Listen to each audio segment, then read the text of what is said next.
Cool. Hello and welcome to our second live stream of RadEO, a podcast and a live stream for entrepreneurs by entrepreneurs out of EO Johannesburg. And we're now in a three-way. We've got EO Cape Town, EO Joburg, and EO Durban all on the same live stream, which is pretty rad.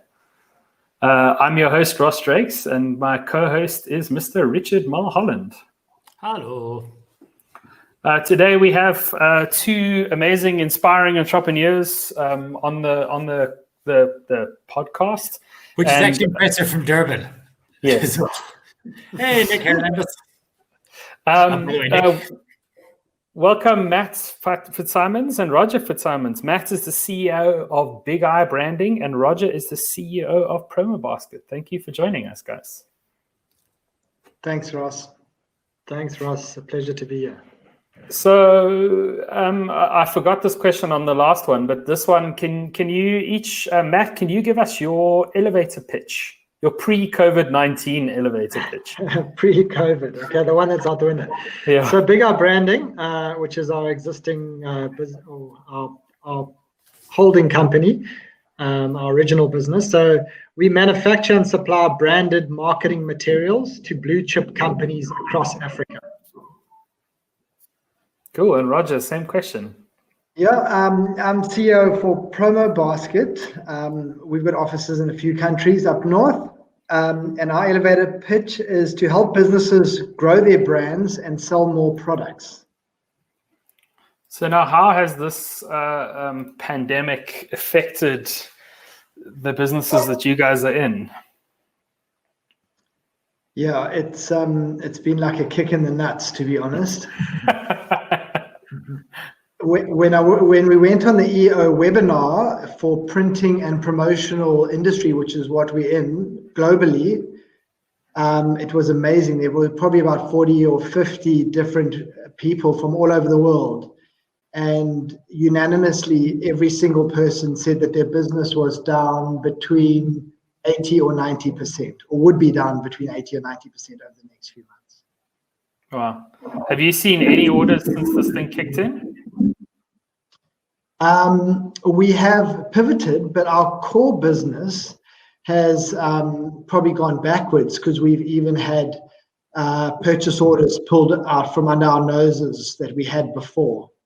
Our main customer, AB InBev, has pulled some orders away from us that we hadn't started production on or part started on. And yeah, so there's been nothing. Our supply chain's down, logistics down, so we can't operate. We haven't been able to operate over the last month. Wow, and is that the same for Big Eye Branding, Matt? Yeah, so I think our last order was in beginning of March. And yeah, I mean, as Roger mentioned, we do a lot of work for the breweries and Coke across Africa. They literally have cut their advertising spend. And I believe we're not going to get orders. I mean, the sales guys have inquiries and they think they're going to get orders. I don't think we're going to get orders for the next 6 months. I think we're going to get 0 orders, I would say, from those big blue chip who are most of our work. Wow. So I mean, what are you guys just gonna lie down and disappear, or what is your strategy to survive the next 6 months? So the first thing we did is we realized that you've got to be a leader and start marching. It doesn't matter which way you're marching, as long as you're marching. And if you look over your shoulder, everyone's following you. You just got to march confidently and say follow. And we set ourselves 3 goals, which we shared with the team. And we said, just trust us. You've trusted us for 12 years. Now trust us. And we broke it down into 3 main points. And the first one was, we picked a date, and that date was 3 months from when all hell broke loose, and we picked a date on the 16th of June. And we said, on that date, we're going to have a massive St. Paddy's Day party, a proper one, because we missed the first one. And it gave our staff something to aim at. It gave them like a point to their spear. It wasn't just oblivion. And then we used that date for everything that we did, to negotiate, to reduce salaries. We used it to negotiate with our landlords. We used it to negotiate to reduce costs. And everything was around 3 months. We said, please, can you help us out just for 3 months?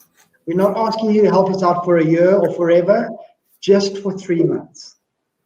If we have to extend the runway in 3 months' time, we will, but we're asking people just for 90 days. So we're halfway through those 90 days now. We're 45 days. So our date was the 16th of June, and we're going to party. The second thing was we went hard and we went deep early. So we reduced costs. We reduced our costs by 500,000 Rand a month, right up front. This was from backtracking on increases, going to 4-day week, and just being ruthless, even asking people to bring their own tea bags into the office. However, with a saving of 500,000 Rand a month with 0 sales, you're still making a lot. But because we've traded in Africa for so long, where people pay you 100 to 120 days, this was a secret little reserve that we had built up. So in some ways, this was what's going to help us through the next 3 to 6 months, was this reserve of debtors that keeps filtering through every single month. And then the third thing that we did was we challenged people to work from home, and we started early in setting people up.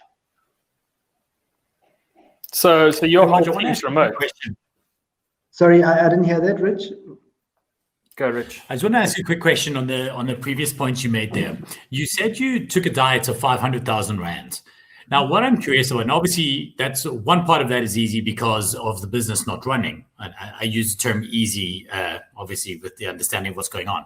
But how much of this is, when you go back, like how much of this was a good diet? So if you had to open up again tomorrow, do you add that 500K back on? Or do you realize like, wow, we actually could have been more efficient and we can come back in with only an extra 300? Like, is this an upside of down if everything turned on again tomorrow? Yeah, I mean, that's a good question. I think that there's a lot in that 500,000 that won't just be replaced. From travel, we're thinking differently about travel, about how we service our customers, about tea bags, bring your own tea bags, about work from home, service level arrangements that just pitched up with suppliers. So many things we went through with a fine tooth comb. Do we need offices in all these countries? So I mean, how many hundreds of thousands of rands of tea bags are you guys going through in a month? We ran. Yeah. Ross, one of the biggest things for me, the biggest saving, obviously our biggest expense was salaries. And one of the things that absolutely blew me away was we spoke about short time and reducing our salary bill by 20% on day one, as you know, within the first few days of the carnage happening. And I was blown away. We didn't have one person out of the whole office say, oh, you can't do that, that's unfair, whatever. Everyone supported us on it and said, you know, let's go ahead, let's do it. We had only positive reaction to it. And I think it made us realize that we had built a strong relationship with our staff over many years. And you can't just build a relationship when you need one in a tough time. You need that relationship to have been set up over many years. So we called on it then, and we just got amazing response from people. I mean, I can totally second that. I had a few sleepless nights before I actually made the phone calls to all of my team, and it was actually a very positive experience. I echo that. There wasn't a single human being on the team who was like resistant or anything. They understood, and one or two of them even said yes before I'd even finished going through my script to talk to them, which was amazing. You realize in times like these, you got some of the right people on the bus with you. No, it's but amazing. I also think that you're earning, and I mean, I say this, all of us, for all of our businesses, building an environment has always been a big part of what we're trying to do and for our people.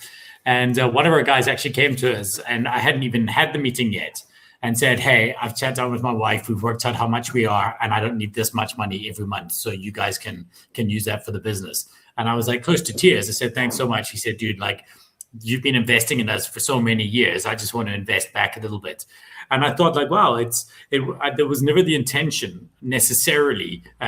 Like, none of us planned for this, but it's quite amazing because I'd never seen this as a little bit of a rainy day fund of goodwill that we've all bought for our people. And yet here it is all coming back, right? It's quite special. And I'm wondering if the companies that are ruthless and have been running people the other way. I wonder how they're getting it. I'm sure they're getting a very, very different experience from their teams. Rich, Kevin Hedderwick, who was, I think he was CEO for Famous Brands. I remember going to an ITV with him, and he said, culture kicks strategy for breakfast.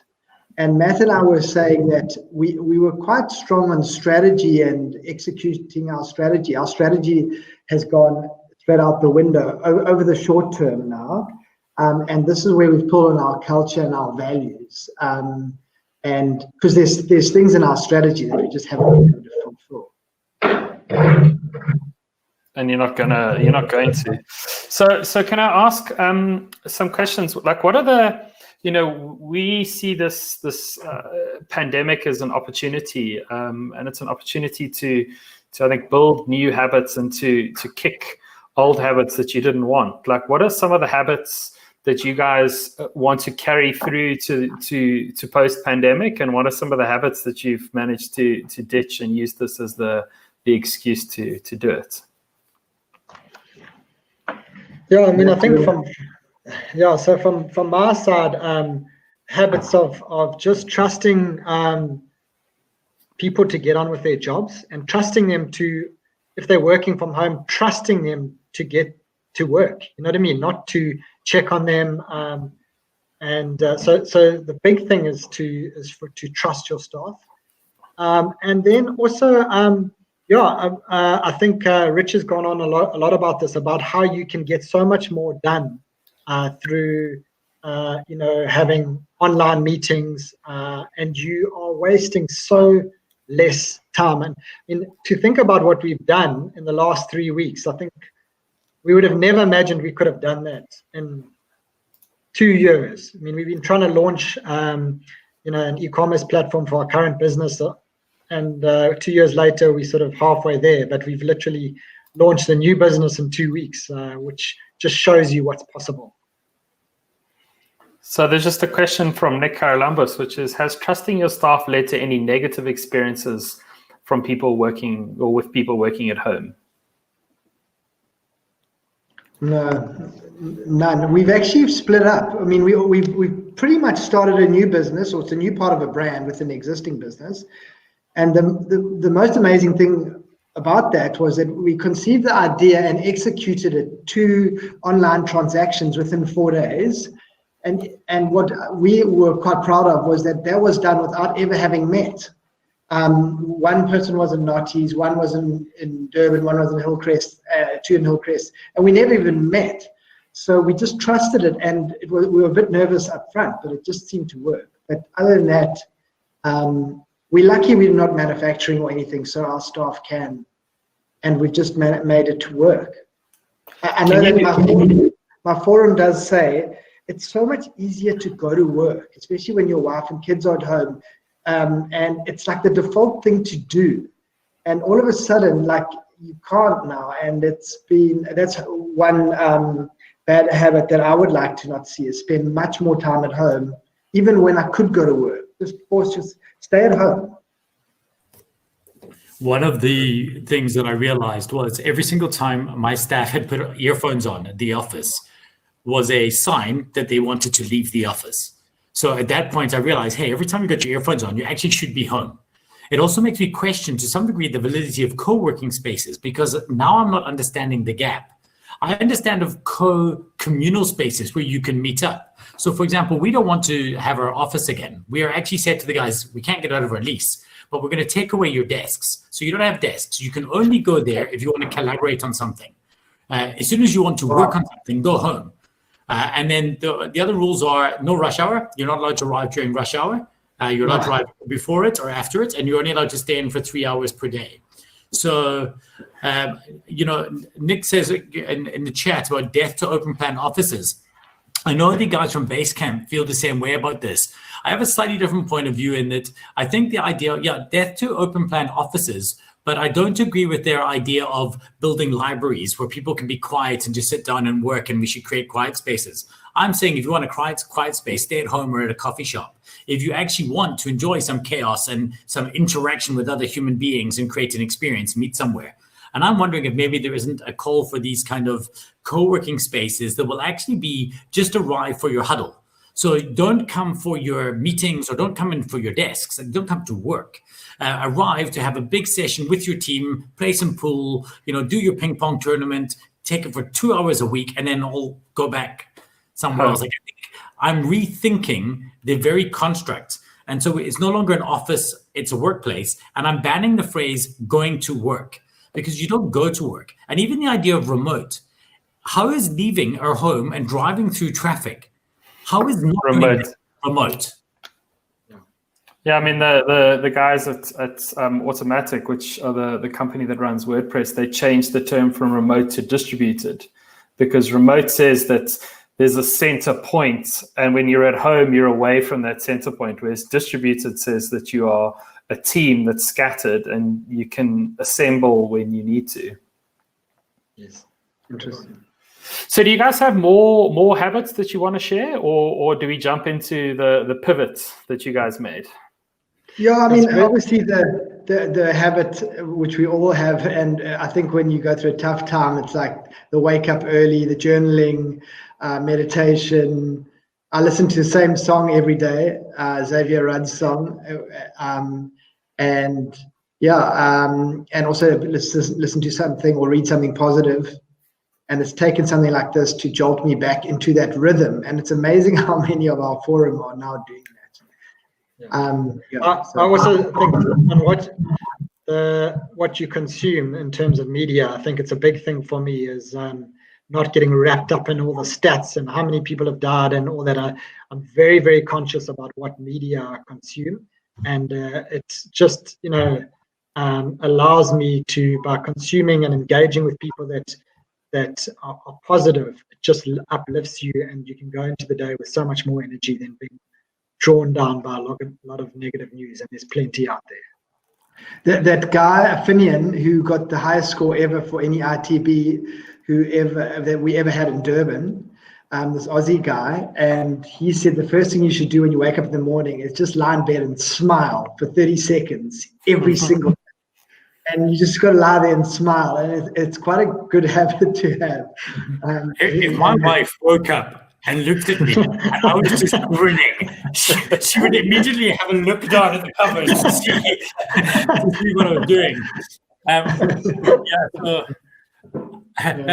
Karen said in the comments from EO, she said, we hope you're ignoring the US media. I mean, I think in my mind, that, ignore everything that you can't influence. Because there's so much, if you're an entrepreneur, first of all, there's so much work to be done. I'm going to ask you guys something very quickly before the pivot, and knowing that I don't know where it is, maybe this is contentious. I think a lot of entrepreneurs are trying to do the right thing right now. But isn't the right thing, if we're the people who can make money and who have the ability to create economy and jobs, isn't the right thing for us to do to go out there and make money? And I don't mean that in a crass way, but if we think that we're going into, South Africa is potentially going into a depression and the world is going into a recession, surely job number one for everybody who has any ability to make revenue and hire people is to do just that. And to ignore everything else. If you're not a doctor, don't look at the stats. Rich, to answer that, what Matt and I did was when we had this bolt of lightning, we made a list of the cleverest people we knew in the world. And unfortunately, Ross Drakes wasn't on that list, but we phoned people in Scotland, Australia, South Africa, and we picked their brains. And that was one question that we posted to them was, we were looking at dabbling into importing some masks and various products. And we said we feel that we could be treading on dangerous territory. And it wasn't a moral issue. Yeah. And our one friend said to us, by not getting involved, you're doing a disservice to your country. And that stood quite strong with us and helped guide us. Well, you didn't call Ross and I smart people, so I'm afraid that's all we have time for here today. Thanks very much for being with us. Okay, so tell us, let's go to, so first of all, in fact, before we get to exactly what it is, any other things that came from those calls that are good triggers that we can think of that like gave you the kicks in the ass? And then where did it kick you to? Yeah. So if I can just say, one of our mates in Australia, he had done a lot of work in China, and he said to us, "This is what China looks like today, and they're 3 months ahead of us. This is what the workplace looks like today. This is what they're consuming. This is how they're operating. This is how they're working, and this is coming your way," he said to us. And I think that was a huge thing for us, because everyone else here was focused on, just being told that Corona was coming, but not looking at what the world was going to be like after Corona. And that immediately got us into thinking and starting to plan about the world, how the world was going to be after the Corona had hit us.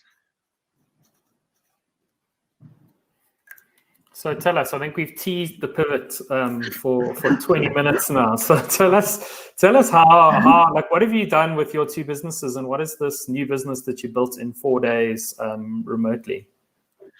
Yeah, Ross, we knew that we had to bowl a bowling ball down the alley. We didn't know where, but we knew that, so we just threw a ball. And that ball was, I met with my forum, and I said, we're in desperate straits here. We don't know what to do.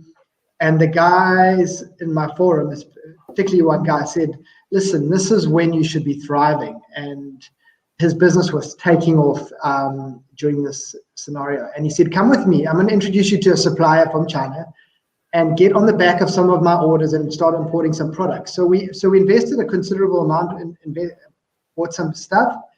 And that just sent us down a track where we were able to start to learn. And the first thing that we realized that we were actually a communications company. We weren't a promotions or advertising company. So whether we were communicating beer or a virus, we were a communications company. So it was time to start communicating. And the business sort of started morphing from that. And then we had this idea, based on what Matt said, is that all these businesses are going to be up and running, and how can we get them up and running? And we saw everyone trading in masks and sanitizer, and we did that for a little bit, and it was a dog. It was terrible, and it was cutthroat, and it was awful. And then we said, well, let's provide them with the solution. So we started a business called Happy Hygiene, and literally thought about it in the bath, sent a message to my friend that night. By the next morning, he had built a wire diagram. By the Thursday, we had our first credit card transactions, and I think we did 20 orders on our first day, 4 days after having built the concept. And we thought, well, what can we do? So our thinking was, let's help businesses get up and running, and let's help the economy grow. So we said, if we can provide businesses with a box, depending on what size that business is, and in that box would be like a starter pack. And in that box would come, if it's a small business under 10, it would come some masks, it would come some pre-printed signage that we had got from the World Health Organization. We'd got the artwork, and we had taken a gamble and pre-printed the stuff, some pull-up banners, thermometers, whatever it was, depending on the size of your business. And we made this kit, and because we were buying in bulk and consolidating, we could price it well, so that when you're a manager of an insurance company and on Monday you rock up there, this kit, which you've ordered on the internet the day before, arrives at your door, and everything is in it.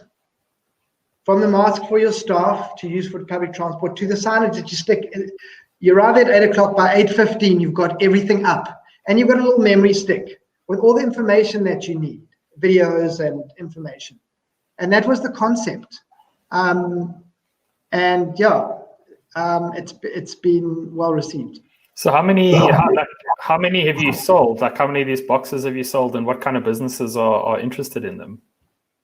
Well, I can comment a bit, yeah. So literally, we were having a chat to the guy who's been helping us with our analytics and Google AdWords, and he said to us that he's never ever seen in his 15, 20 years of being involved in e-commerce business as much traffic being directed to one site, which, I mean, we actually blown it, yeah, for starter.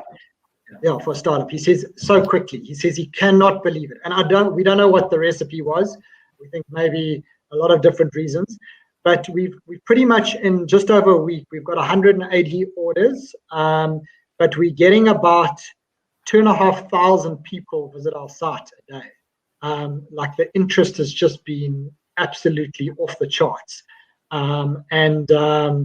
It's just been absolutely frantic. We used to have a business that did a few big orders, and now we've got a business that has got a lot of small orders. We literally are an e-commerce business. Our whole warehouse has been converted, and just getting these smaller orders out, every couple of minutes, in a lockdown environment, which obviously makes it quite difficult to properly be able to function. But yeah, it's just been the response has been absolutely overwhelming. But I think what you guys have done, which is very clever, is you've seen that need, and you've built something compelling, and it's not just a mask or a raw product. It's a combinations of things which adds more value than just the sum. Like, if you were just dropping off sanitizer at people's office, you would have been competing against everyone. But this is almost like, forget about all of that. You can just arrive at your office and everyone's safe, and you kick it off, which is a much bigger need than the contents of that box, which is very clever. So lads, what's the longevity? It's too simple to be clever. It's such a simple concept because it's just a box with stuff in it. But it's worked well. Yeah. Are you seeing it as a interim business, or are you seeing this as because people's mindsets will be changed in the foreseeable future, that this is now that companies will have a new, like 3 years from now, they'll have a new lens on things like this? Do you think that this is a business that even if the contents of the box change, is this a business that you'll be keeping forever? Yeah, I hope we come out with 3 businesses. I think it will be 6 months before the other businesses pick up, and they will take a while.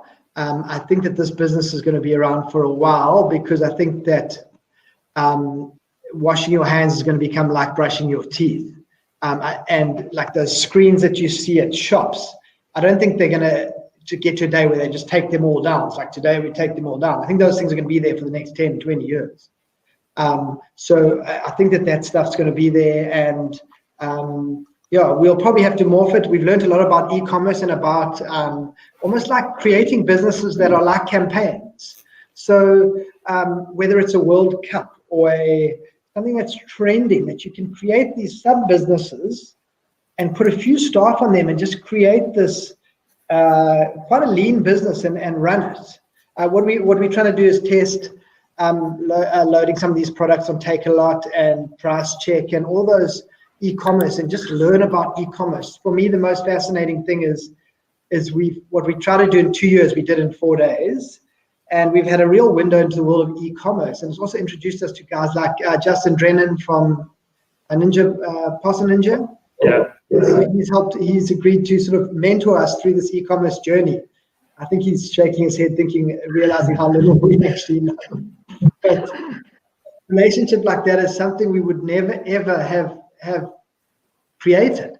Also, my forum, how the idea originated was, I sat with my forum, I said, we stuffed. And I said, I know you guys aren't going to be buying marketing stuff. What are you going to be buying? And we had one guy who was call center, one guy in property, one guy spas.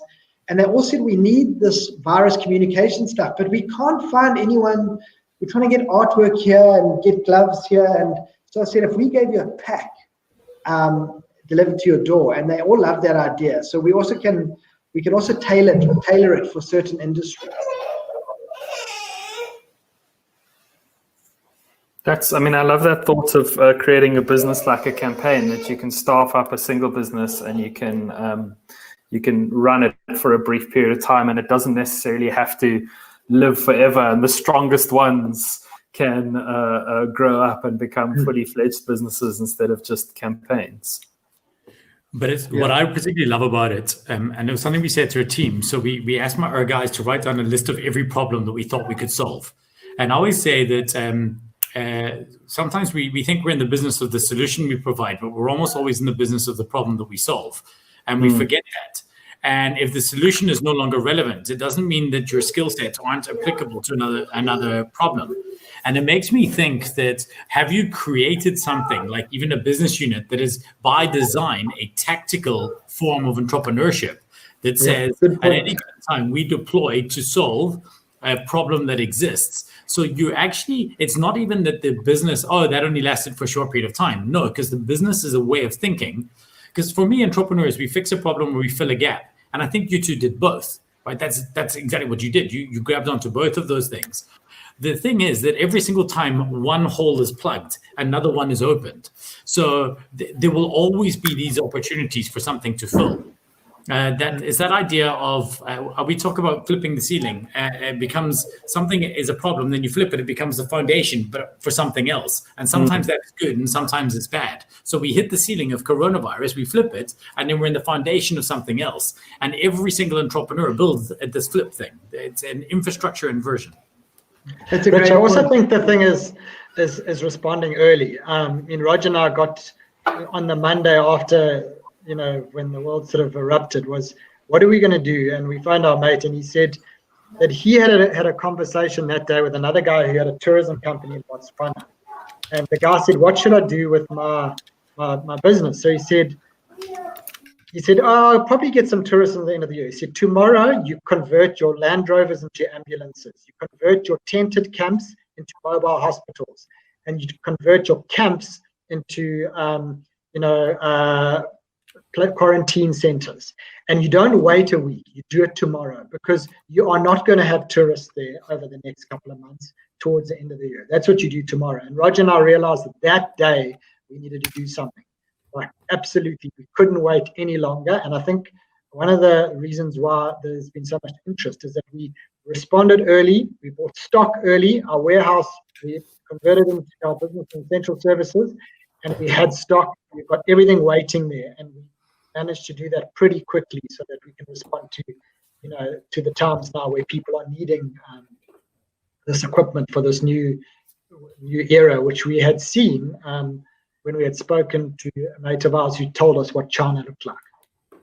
I love the way in e-commerce you can test stuff so quickly. So my neighbor said to me, I've got these masks, those plastic things that the guys wear in the shopping centers. They're called face shields. So we had like an entry-level one, and then he said, I got this premium one. So he sent me some pics and some prices, and he said, he'll bring me a box the next day. So we just posted it onto WooCommerce, knowing that we're going to get the stock the next day, the picture and the price.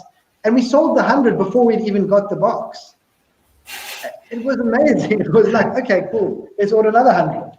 And it was just amazing, like our normal traditional sales model of getting an airplane, flying to Nigeria, going through customs.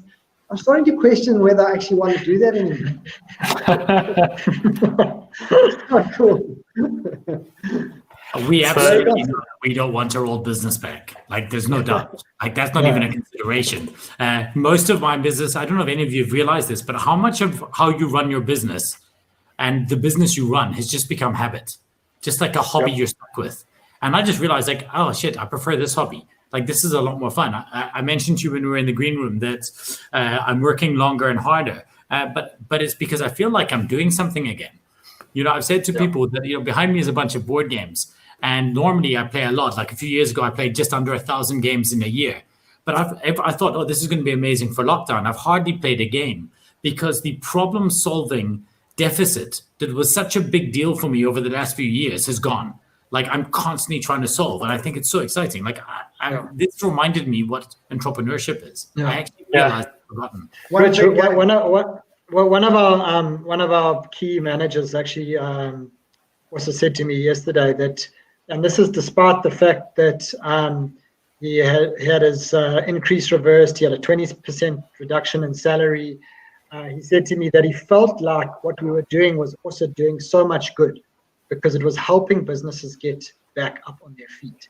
And that was, that was so warm for me to hear, because it felt like that he was, that we were doing something that was not just selling a widget and making $1, but we were actually doing, if this thing can help businesses start trading and and get back on their feet and get the employees back.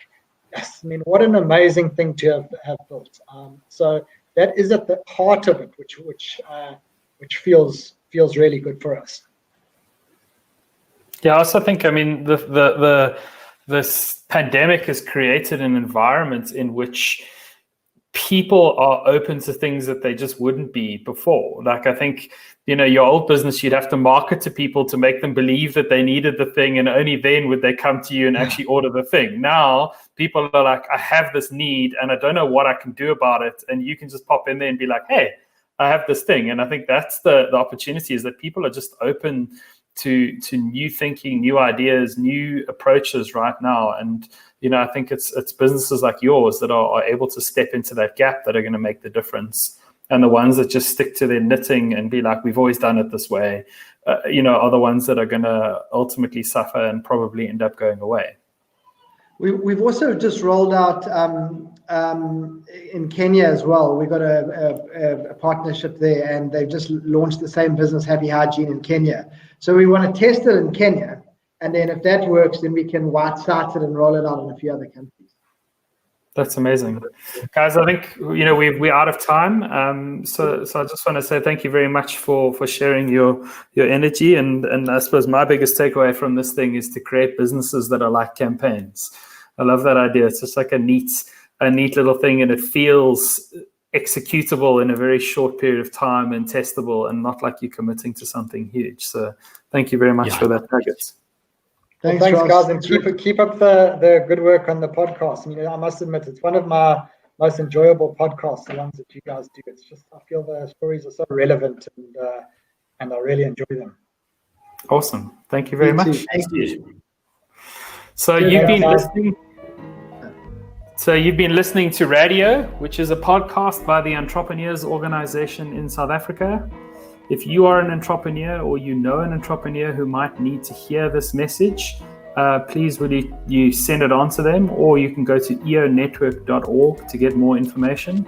Quick shout out to our sponsors, LabourNet, who I think has helped almost every single EO business in this time, and Bidvest Car Rental and Bidvest Services. Thank you very much. You guys are amazing, and you help EO keep going. It looks like we've lost our host, but we're going to end the podcast anyway. So thank you very much, guys, for sharing, and we'll see you in the next one. Peace out. Thanks, guys. Take care. Thank you. Bye, guys. Bye.